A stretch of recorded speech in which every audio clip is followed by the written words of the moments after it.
Hello friends, मैं हर्षा शुक्ला आप सभी लोगों का हर्षा क्लासेस में बहुत बहुत स्वागत करती हूं। और फ्रेंड्स, आज मैं यूपी डीएलएड सेकेंड सेमेस्टर के प्रारंभिक शिक्षा के नवीन प्रयास विषय से जो है बहुत ही महत्वपूर्ण क्वेश्चन लेकर के आई हूं, शॉर्ट आंसर टाइप क्वेश्चंस में फ्रेंड्स। और ये प्रश्न आपकी परीक्षा के लिए बहुत बहुत इंपॉर्टेंट हैं। तो फ्रेंड्स, यहाँ पर क्वेश्चन है आपका, संविधान में शिक्षा से संबंधित अनुच्छेदों को लिखिए। बहुत ही महत्वपूर्ण प्रश्न है। तो संविधान में शिक्षा से संबंधित अनुच्छेद जो है मोस्ट इम्पॉर्टेंट टॉपिक है आपकी परीक्षा के लिए। शॉर्ट आंसर टाइप क्वेश्चन और very short answer type question और ऑब्जेक्टिव क्वेश्चन, तीनों ही प्रकार के प्रश्न में यहाँ से क्वेश्चन बनते हैं। और ये इसको अगर आप तैयार कर लेंगे तो आपका तीनों ही क्वेश्चन क्लियर हो जाएगा। तो फ्रेंड्स, इसके आंसर में हम सबसे पहले आप हेडिंग डालेंगे कि संविधान में शिक्षा से संबंधित अनुच्छेद, और इसमें आंसर में लिखेंगे कि भारतीय संविधान में ऐसी अनेक धाराएं और प्रावधान हैं जिनका शिक्षा से प्रत्यक्ष या अप्रत्यक्ष संबंध है। ये निम्न प्रकार हैं। तो पहली है धारा 2181। तो राज्य निधि से पूर्णतः पोषित किसी संस्था में कोई धार्मिक शिक्षा नहीं दी जाएगी। तो फ्रेंड्स, धारा 28(1) कहता है कि राज्य निधि से पूर्णतः पोषित किसी शिक्षा संस्था में कोई धार्मिक शिक्षा नहीं दी जाएगी।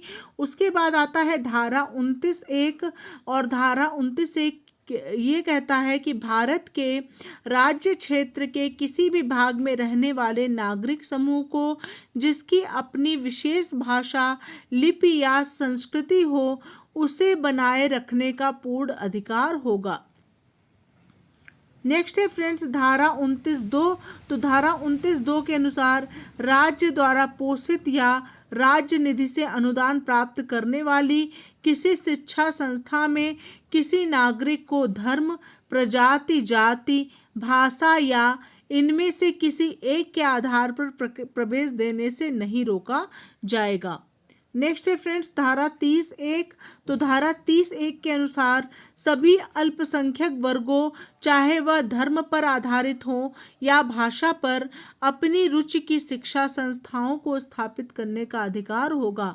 तो सभी अल्पसंख्यक वर्गों को, चाहे वह धर्म पर आधारित हो या भाषा पर, अपनी रुचि की शिक्षा संस्थाओं को स्थापित करने का उनको अधिकार दिया जाएगा। नेक्स्ट है फ्रेंड्स धारा 30(2). तो धारा 30(2) के अनुसार शिक्षा संस्थाओं को अनुदान देने में राज्य इस आधार पर कोई भेदभाव नहीं करेगा कि वह शिक्षा संस्था किसी धर्म या भाषा पर आधारित अल्पसंख्यक वर्ग द्वारा संचालित की जा रही है। मतलब शिक्षा संस्थाओं को अनुदान देने में जो है राज्य सरकार जो है कोई भी भेदभाव नहीं करेगा। किस धारा के अंतर्गत? धारा 30(2) के अंतर्गत, कि किसी धर्म या भाषा पर आधारित अल्पसंख्यक वर्ग द्वारा चलाई जा रही है, इस पर कोई वो भेदभाव नहीं करेगा।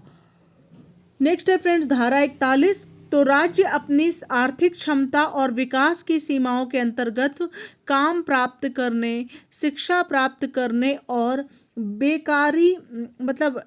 बेकारी, वृद्धावस्था, निःशक्तता और अन्य अभाव की दशाओं में सहायता प्राप्त करने के अधिकार को प्राप्त करने का प्रभावशाली प्रावधान करेगा। ध्यान दीजिएगा, राज्य जो है अपनी आर्थिक क्षमता और विकास की सीमाओं के अंतर्गत काम प्राप्त करने, शिक्षा प्राप्त करने और बेकारी, वृद्धावस्था, निःशक्तता और अन्य सभी अभाव की दशाओं में सहायता प्राप्त करने का जो है प्रभावशाली प्रावधान वो किस धारा के अंतर्गत प्राप्त कर सकता है? धारा 41 के अंतर्गत प्राप्त कर सकता है। नेक्स्ट फ्रेंड्स धारा 45 है। तो धारा 45 के अंतर्गत क्या है कि राज्य संविधान के लागू होने से 10 वर्ष के अंदर 14 वर्ष तक के बालकों के लिए निःशुल्क और अनिवार्य शिक्षा प्रदान करने की व्यवस्था करेगा।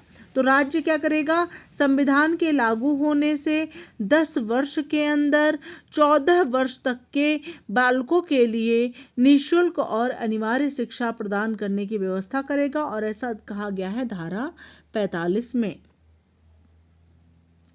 नेक्स्ट है फ्रेंड्स धारा 46। तो धारा 46 के अंतर्गत राज्य जनता के निर्बल वर्गों, विशेषतः अनुसूचित जातियों और अनुसूचित जनजातियों के शैक्षिक तथा आर्थिक हितों की विशेष सावधानी से वृद्धि करेगा और सामाजिक अन्याय तथा सभी प्रकार के शोषण से रक्षा करेगा। नेक्स्ट है फ्रेंड्स धारा 343। तो धारा 343 के अनुसार संघ की राजभाषा हिंदी और लिपि देवनागरी होगी। तो संघ की राजभाषा हिंदी और लिपि देवनागरी, ऐसा किस धारा के अंतर्गत ये प्रावधान है? तो धारा 343 के अंतर्गत ये प्रावधान है। नेक्स्ट है फ्रेंड्स धारा 350 अ। तो धारा 350 के अ के अंतर्गत प्रत्येक राज्य और राज्य में प्रत्येक स्थानीय निकाय प्राथमिक स्तर पर भाषाई अल्पसंख्यक वर्गों के बालकों को अपनी मातृभाषा में शिक्षा प्राप्त करने की पर्याप्त सुविधाएं प्रदान करेगा।